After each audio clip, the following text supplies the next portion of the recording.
Hello, you're with Calling All Stations and welcome to the second In Search of Network SouthEast video. Today we're at Downham Market in Norfolk, a station recently restored into its NSE colours. That's right, unlike our previous trip, the signs and branding you see here are not the originals, and the colour scheme has in fact been brought back as part of the 2017 refurbishment. Downham Market is situated on the Fen line between Ely and Kings Lynn, a route that would have once marked the most northern extremity of the Network SouthEast empire. It might therefore seem like an odd choice of location for the 1980s makeover, so why here?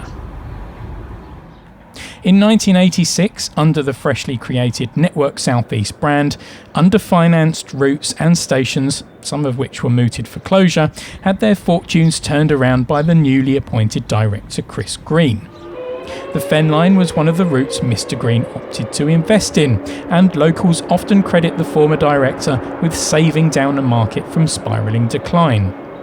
To recognise the importance of this 1986 investment, West Norfolk Council and the Fen Users Association voted to take Downham Market back to the future, and helped along by Great Northern and the Railway Heritage Trust, of which Mr. Green is now an advisory panel member, the £64,000 renovation was unveiled to the public last month. Just like at Marylebone in the last video, many routes that saw an injection of cash under Network SouthEast received the vibrant red and white colour scheme that we now see here revived at Downham Market. Some often call the 80s look garish, but I think it gives the 1846 ticket hall a real distinctive and attractive look. Everything down to the lampposts and door frames look fantastic, and though the benches aren't the curved metal framed classics from many NSE stations, they've also had a lick from the blood red paint tin. The Council, User Association and Heritage Trust haven't scrimped in their efforts, and they've applied an attention to detail that really does bring the Network SouthEast brand back to life. That iconic tricolour block logo is plastered all over the nameplates, and in a marriage of past and present, it even appears on this card reader sign. Maybe not one for the purists, but it's certainly a nice touch.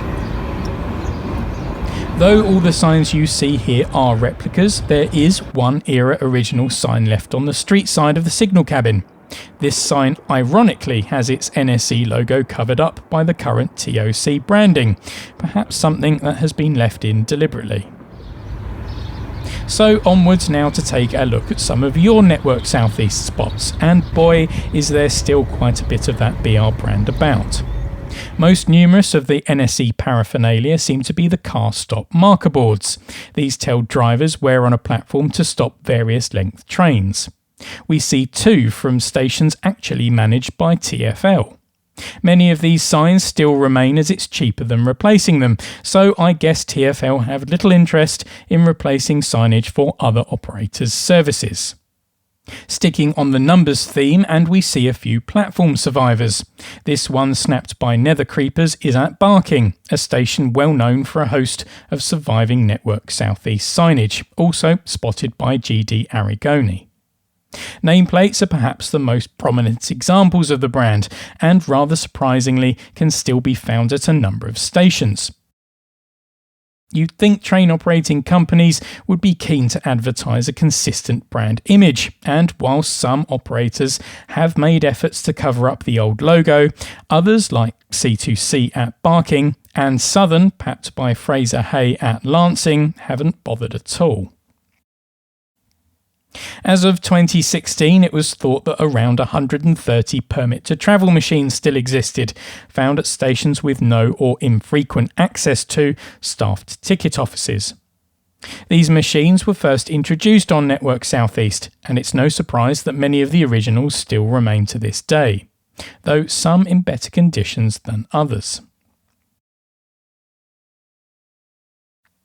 On now to some miscellaneous decoration, and large interchange underpasses seem to be the place to harbour lingering NSE colour schemes.